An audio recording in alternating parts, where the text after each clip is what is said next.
আসসালামু আলাইকুম। তো বন্ধুরা সবাই কেমন আছেন? আশা করি ভালো আছেন। আমি আরিফ আছি আপনাদের সাথে নতুন একটা রিয়াকশন ভিডিও নিয়ে। তো আজকে যে ভিডিওতে আমি রিয়াকশন দেবো সেটার টাইটেলটা হচ্ছে রক্ষকের দাম এত বেশি কেন? রক্ষক দিয়ে কি হয়? তো কিছুদিন আমরা খেয়াল করি যে রক্ষক একটা হলো প্রাণী, সেই প্রাণী দিয়ে প্রাণী বিভিন্ন দেশে পাচার হয়। কেন পাচার হয় এবং এতটা মূল্য কেন তার? তো এত কথা না বলে আগে ভিডিওটা দেখি, তারপর আপনাদের সাথে আড্ডা দিই। তো চলুন বন্ধুরা ভিডিওটা শুরু করা যাক। আজকাল টিভিতে ও খবরের কাগজে প্রায়ই দেখতে পাওয়া যায় যে এক শ্রেণীর মানুষ তক্ষক পাচার করতে গিয়ে পুলিশের হাতে আটক হয়েছে এবং আদালতের রায়ে শাস্তি স্বরূপ তাদের 4 থেকে 5 বছরের জেল ও 5 লক্ষ টাকা জরিমানা করা হয়েছে। যদিও বা বাংলাদেশ ও ভারত অপেক্ষা অন্যান্য দেশে এই শাস্তির পরিমাণ আরও খানিকটা বেশি। যেমন ফিলিপাইনে এই তক্ষক সহ কেউ যদি ধরা পড়ে তবে তার ক্ষেত্রে 12 বছরের জেল হবে এবং 10 লক্ষ ফিলিপাইন পেসো জরিমানা স্বরূপ দিতে হবে। এখন প্রশ্ন হলো যে তক্ষকটা আসলে কি এবং এর কি এমন গুরুত্ব বা মূল্য আছে যার কারণে বড় বড় আন্তর্জাতিক পাচার চক্র এটিকে পাবার জন্য এর পেছনে এক প্রকার আদা জল খেয়ে লেগেছে। তবে শুনুন, আসলে তক্ষক হলো টিকটিকির মতো দেখতে এক ধরনের সরীসৃপ জাতীয় প্রাণী, যা সাধারণত দক্ষিণ পূর্ব এশিয়া এবং প্যাসিফিক অঞ্চলে পাওয়া যায়। তবে টিকটিকির মতো দেখতে হলেও এই প্রাণীটি কিন্তু টিকটিকির থেকে অনেকটা বড় হয়ে থাকে। তক্ষকের পাশাপাশি এর আরেক নাম হলো সান্ডা। প্রাণীটি নিশাচর, অর্থাৎ রাতের বেলা চলে বেড়ায়। টক টক শব্দ করে ডাকে বলে এর নাম হয়েছে তক্ষক। প্রাণীটি ঝোপঝাড়, গাছের গুড়ি ও দালানের ভগ্নস্তূপে দলবদ্ধভাবে বসবাস করে এবং পোকামাকড় খায়। এটি একটি বিলুপ্তপ্রায় প্রাণী। প্রাকৃতিক পরিবেশের ভারসাম্য রক্ষায় এদের গুরুত্বপূর্ণ ভূমিকা রয়েছে। এরা সাধারণত 30 সেমি বা 12 ইঞ্চি পর্যন্ত লম্বা হয়ে থাকে।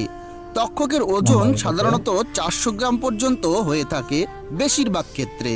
এবার আসা যাক অন্য কথায়, যে তক্ষক নিয়ে এত মাতামাতি যদি হবে তাহলে কি এমন এর দাম যে মানুষ তার জীবন বাজি রেখে এর পিছনে ছুটছে? মোদ্দা কথা, একটি তক্ষকের বাজার দাম কত? সাধারণত ওজন ও বয়স ভেদে তক্ষকের দাম বিভিন্ন রকমের হয়ে থাকে। সিন্ডিকেট বা চোরাচালানকারীদের বয়ান হতে প্রাপ্ত তথ্য অনুযায়ী প্রতিটি 300 গ্রাম ওজনের তক্ষকের দাম $2 মিলিয়ন বা 17 কোটি টাকারও বেশি।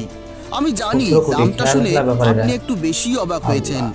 যদি তাই হয় তবে এটাই স্বাভাবিক, কারণ আমাদের সাধারণ মানুষের জীবনভর ইনকাম যেখানে 50 লক্ষ স্পর্শ করতে পারে না, সেখানে একটি 300 গ্রামের তক্ষকের দামই প্রায় 17 কোটি টাকা।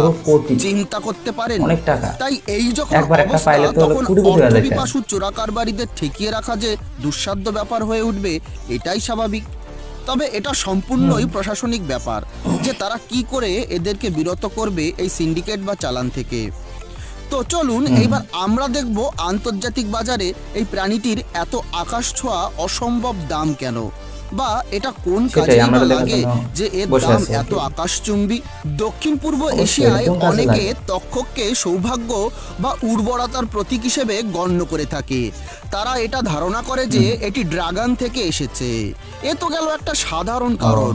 তবে যে 4টি প্রধান কারণের জন্য তক্ষকের দাম খুব বেশি বলে ধারণা করা হয়, তার প্রথম কারণটি হলো তক্ষক এইডস বা HIV মারণঘটিত ভাইরাস প্রতিরোধে গুরুত্বপূর্ণ ও কার্যকারী ভূমিকা রাখে। শোনা যায় এর জিহ্বা ও রক্ত দিয়ে HIV ভাইরাস প্রতিরোধী ওষুধ তৈরি করা হয়। তবে মেডিকেল সায়েন্সে এটার কোনো নির্ভরযোগ্য সত্যতা বা গবেষণা নেই। এটা কেবল লোকমুখে প্রচলিত তথ্য। এই প্রাণীর মূল্য বেশি হওয়ার দ্বিতীয় কারণটি হলো ধারণা করা হয় যে এর শরীরে টিউমার ও ক্যান্সার প্রতিরোধী বিভিন্ন গুণাগুণ রয়েছে। এবং দাম বৃদ্ধির তৃতীয় কারণ হলো চীনের ঐতিহ্যবাহী একটি ওষুধ আছে যার নাম ঝিঝি। আর এই ঝিঝি তৈরিতে তক্ষককে একটি উপাদান হিসেবে ব্যবহার করা হয়।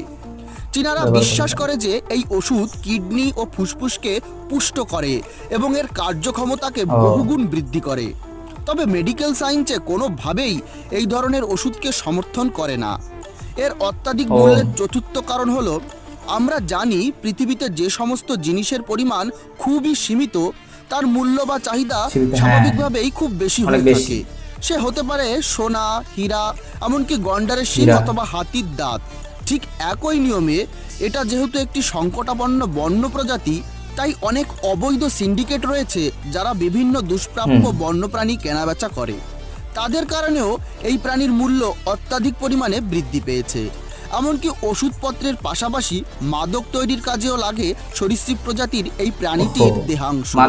অনেকের মনে আবার প্রশ্ন আছে যে তক্ষক এক দেশ হতে অন্য দেশে পাচার করা হয়তো অবৈধ, কিন্তু এটা দেশের মধ্যে কি বিক্রি করা যায় বা কেনা যায়? তাদেরকে বলি অবশ্যই না, কারণ এটা কেনা বা বেচা আন্তর্জাতিকভাবে ও দেশীয়ভাবে নিষিদ্ধ। বাংলাদেশ ও ভারতে তক্ষক কেনাবেচা বা তক্ষক অবৈধভাবে সংরক্ষণ গুরুতর অপরাধ হিসেবে গণ্য করা হয়। এই দুটি দেশের মতো চীন, ফিলিপাইন ও অন্যান্য দেশেও কেনাবেচা স্বাভাবিকভাবেই অবৈধ। এইবার কথা হলো, কেউ যদি তক্ষক পায় তাহলে সে কি করবে? যেহেতু এটি একটি সংকটাপন্ন বন্যপ্রাণী, তাই এটা কোনো ক্রমে ধরতে পারলে সেই দেশের বন্যপ্রাণী দপ্তরের কাছে হস্তান্তর করা উচিত এবং কোনো ক্রমেই পাচারকারীদের কাছে বিক্রি করা উচিত নয় এবং এটা কেনার জন্য টাকা বিনিয়োগ করাও উচিত নয়। কারণ বাংলাদেশ ও ভারতে এমন বহু মানুষ রয়েছে যারা লোভের বশবর্তী হয়ে তক্ষক ক্রয়ের জন্য টাকা বিনিয়োগ করে প্রতারিত হয়েছে। যেহেতু এটা ক্রয় বিক্রয় অবৈধ এবং আইনগত অপরাধ, এছাড়াও এর কোনো নির্ভরযোগ্য বাজার নেই, তাই সকলেরই এই লোভ পরিহার করা উচিত। তো বন্ধুরা, আজকের ভিডিওটি আসলে এটা একটা চক্র, এটা সিঙ্গেটের একটা চক্র। এটা হলো কি, যে প্রাণীগুলো মানে সচরাচর পাওয়া যায় না, সবসময় পাওয়া যায় না, ওই প্রাণীগুলো নিয়ে তারা কি করে, একটা যে মানে সিন্ডিকেট আছে এবং চক্র আছে, তারা কি করে যে এই প্রাণীটা যদি আপনার পান তাহলে এত কোটি টাকা বিক্রি হবে। তো তখন কি করে, ওই ব্যক্তিরাই ওই একটা প্রাণী সংগ্রহ করে। ধরেন যে আপনাকে বললো যে এই প্রাণীগুলোর অনেক দাম, তো এই প্রাণীগুলো 18 কোটি বা 20 কোটি যেতই হোক না কেন, এটা আপনাদের একটা লোভ দেখাবে। লোভ দেখার পরে ওদের যে একটা গ্রুপ আছে, গ্রুপটা আপনাকে লোভ দেখাবে। লোভ দেখানোর ফলে কি হবে, তখন আপনি কি করবেন, ওটার পেছনে ছোটাছুটি করবেন যে ওটা কীভাবে পাই। তো ওদেরই একটা গ্রুপের অন্য একটা লোক তখন বলবে যে এরকম ব্যাপার, আমি একটা তো পাইছি, তো আপনি এটা নিতে পারেন। তো ওই টাকা মানে টাকার লোভে সে কী করবে, সে তার বাড়ি ভিটা থেকে শুরু করে সব কিছু জীবনের যত সঞ্চয় আসছে সেই সঞ্চয় বন্ধক রেখে বা বিক্রি করে তখন আপনার কাছে ওই জিনিসটা কিনে নেবে। কিনে নেওয়ার পরে তখন কি করবে, তখন যখন আপনি ধরেন যে আমি বললাম আপনাকে যে এই রক্ষকের এত দাম, তখন আমার কাছে আসলে তখন আমি কি করব, যে মানে নানান তালবাহানা দেখাবো যে এটা দেশের আইনে অপরাধ, মানে হ্যান ত্যান যা কিছু আছে সব কিছু বুঝায় আপনাকে এটা করবো, নিঃস্ব করে দেবো।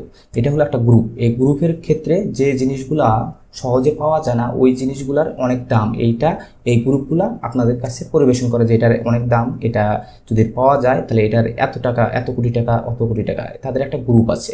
তো গ্রুপ অনুযায়ী তারা এইটা চোরাচালানগিরি বা যে কোনো জিনিস এটা নিয়ে আপনারা করে মানে বেচা কেনা করে। তো এই ভিডিওটা আপনাদের কেমন লাগলো? যদি ভিডিওটা ভালো লেগে থাকে অবশ্যই ভিডিওতে একটা লাইক দিবেন, আর এরকম নতুন নতুন রিয়াকশন ভিডিও পেতে অবশ্যই চ্যানেলটি সাবস্ক্রাইব করবেন। তো আজকের মতো আমি এখানে বিদায় নিচ্ছি। সবাই ভালো থাকবেন, সুস্থ থাকবেন। আল্লাহ হাফেজ।